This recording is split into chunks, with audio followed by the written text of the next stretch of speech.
নমস্কার বন্ধুরা, রিয়াজ লাইভ পরিবারে তোমাদের সকলকে স্বাগত। আজকে বানাবো আলু পেঁপে দিয়ে মাছের পাতলা ঝোল। এই গরমের দিনে এই পাতলা ঝোলটা ভাত দিয়ে খেতে খুব ভালো লাগে। তো তোমরা দেখতে থাকো কিভাবে বানাচ্ছি। আমি এখানে কড়াইয়ে সর্ষের তেল দিয়েছি, তেলটা গরম হয়ে গেছে। এবার আমি মাছগুলো ভেজে নেব।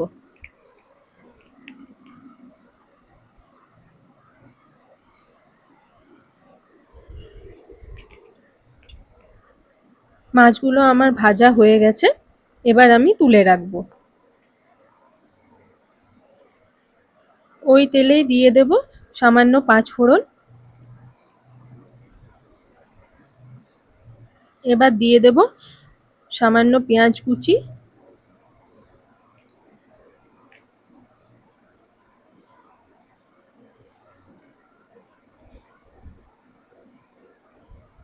আর দিয়ে দেব গ্রেট করে রাখা রসুন।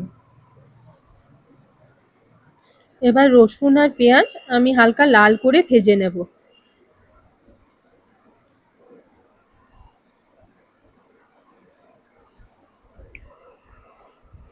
পেঁয়াজ আর রসুন হালকা লাল হয়ে এসছে, এবার দিয়ে দেব সামান্য পেঁয়াজ বাটা। আমি এখানে একটাই মাঝারি মতো পেঁয়াজ ব্যবহার করেছি। এবার দিয়ে দেব সামান্য আদা বাটা,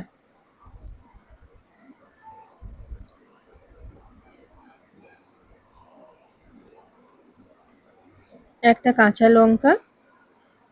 আমরা ঝাল কম খাই তাই এখানে লঙ্কা কম দিয়েছি। আর দিয়ে দিলাম একটা টমেটো বাটা। আর এবার একে একে গুঁড়ো মশলাগুলো দিয়ে দেব। হলুদ গুঁড়ো, ধনে গুঁড়ো, জিরে গুঁড়ো খুব অল্প পরিমাণে দেব। আর এখানে দিয়েছি সামান্য মাছের ঝোলের মশলা, আর স্বাদ মতো লবণ, স্বাদ মতো চিনি। এবার ভালো করে মশলাটা মিশিয়ে কষাবো যতক্ষণ না পর্যন্ত মশলার কাঁচা গন্ধ চলে যায়। তো মশলাটা আমি ভালো করে কষিয়ে নিয়েছি, এখানে মশলা থেকে আমার তেলও ছেড়ে দিয়েছে। এবার দিয়ে দেবো সেদ্ধ করে রাখা পেঁপে আর আলু। এবার সব কিছু ভালো করে 5 মিনিটের মতো মশলার সাথে মিশিয়ে নেব।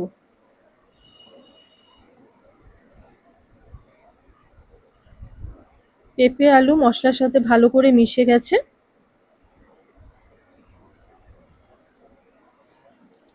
এবার দিয়ে দেব জল।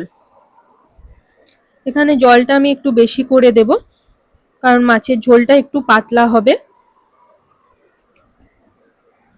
জলের সাথে সব ভালো করে মিশিয়ে নিয়েছি।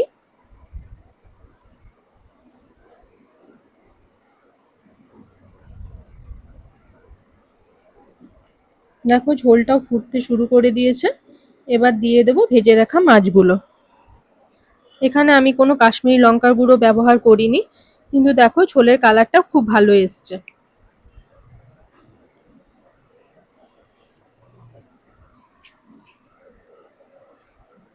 উপর থেকে দিয়ে দেব ধনেপাতা।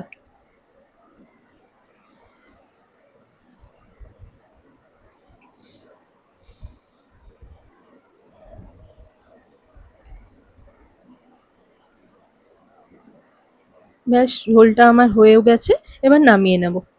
তো দেখো ঝোলটা আমি নামিয়ে নিয়েছি, কি সুন্দর কালারটা এসছে। ব্যাস এর সাথে গরম গরম ভাত, কয়েকটা শসার টুকরো